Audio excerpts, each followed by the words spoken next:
अब हम लोग देखेंगे एएसटीसी रूल क्या होता है, बहुत ही इंपॉर्टेंट है। कैसे? अच्छा, कभी कभी आप क्वेश्चन सॉल्व करिएगा तो 420 डिग्री का क्या वैल्यू होता है, मतलब जैसे sin 60 क्या होता है √3/2, इसका भी कुछ कुछ वैल्यू होता है। ठीक, आप कैसे निकालते हैं? इसी ये एएसटीसी रूल से। या फिर कभी कभी इस सब का भी यूज होता है कि cos π - थीटा या फिर sec 3π/2 - थीटा, इस सब का क्या वैल्यू होता है, या फिर ये sin 2π + थीटा, ये सब कहाँ कैसे हम लोग सीख सकते हैं, कैसे इसका वैल्यू फाइंड कर सकते हैं? तो आंसर है एएसटीसी रूल। ठीक है, बहुत ही इंपॉर्टेंट है, ध्यान से सुनिए। पहले इन्फॉर्मेशन है, ये आपका क्या है, कार्टेशियन प्लेन है ना।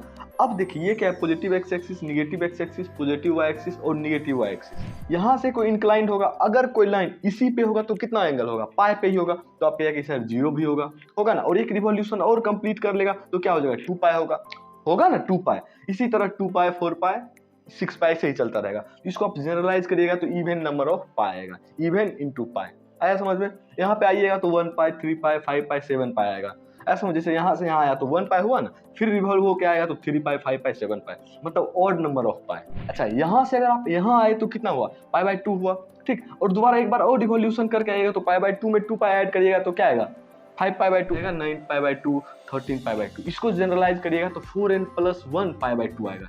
एकदम याद रखना है। अगर आप निगेटिव वाई एक्सिस में आते हैं तो यहाँ पे अगर आप यहाँ से यहाँ रिवॉल्व होकर आइएगा तो कितना होगा, 3π/2। इसमें अगर आप 2π ऐड करिएगा तो क्या आएगा, 7π/2, फिर 11π/2 15π/2। ऐसा समझ में? इसको आप जनरलाइज करिएगा तो 4n - 1π/2 आएगा। इतना बात समझ में आ गया। n का वैल्यू क्या होगा, 0 1 2 3 ऐसे चलते रहेगा ध्यान। और n क्या है, नंबर ऑफ रिवॉल्यूशन, ऐसे भी आप याद रखें। ध्यान से देखिएगा। अब ये जो x एक्सिस है और y एक्सिस है ना, x एक्सिस y एक्सिस। अच्छा, y एक्सिस को हम लोग चेंजिंग लाइन बोलते हैं, इसको याद रखिएगा। चेंजिंग लाइन मतलब साइन किस में चेंज हो जाएगा, cos में, और cos किस में चेंज हो जाएगा, साइन में। इसी तरह tan cot में चेंज हो जाएगा, cot भी tan में चेंज हो जाएगा, sec cosec में चेंज होगा और cosec भी sec में चेंज हो जाएगा। इतना बात समझ में आ गया। जबकि x axis no changing line, ये चेंजिंग लाइन नहीं। ये क्या है, first coordinate, second coordinate, third coordinate, fourth coordinate. ठीक, ये a मतलब ऑल पॉजिटिव, मतलब ऑल ट्रिग्नोमेट्रिक रेशियो जो होने वाला है वो क्या होगा, पॉजिटिव। s मतलब साइन पॉजिटिव, क्या होगा, साइन पॉजिटिव। अब t मतलब tan पॉजिटिव, किस कोऑर्डिनेट में, थर्ड कोऑर्डिनेट में। फोर्थ कोऑर्डिनेट क्या है, c है, ASTC दिख रहा है, c मतलब cos पॉजिटिव। इतना बात समझ में आ गया। अब ध्यान से देखिए, मैं कुछ और बताना चाह रहा हूँ।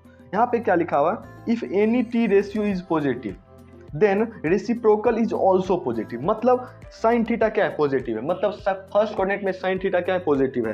तो आप कोसेक थीटा बराबर क्या लिखेगा, 1/sin थीटा, मतलब 1/पॉजिटिव, 1/पॉजिटिव मतलब ओवरऑल क्या होगा, पॉजिटिव। हाँ, मतलब मैं ये कहना चाह रहा हूँ, इस फर्स्ट कोऑर्डिनेट में ना साइन भी पॉजिटिव होगा और इसका रेसिप्रोकल जो कोसेक थीटा है वो भी पॉजिटिव होगा। आया समझ में? अब क्या है, tan है मतलब cot भी क्या होने वाला है, पॉजिटिव होने वाला है। cos है मतलब sec भी आपका फोर्थ कोऑर्डिनेट में पॉजिटिव होने वाला है।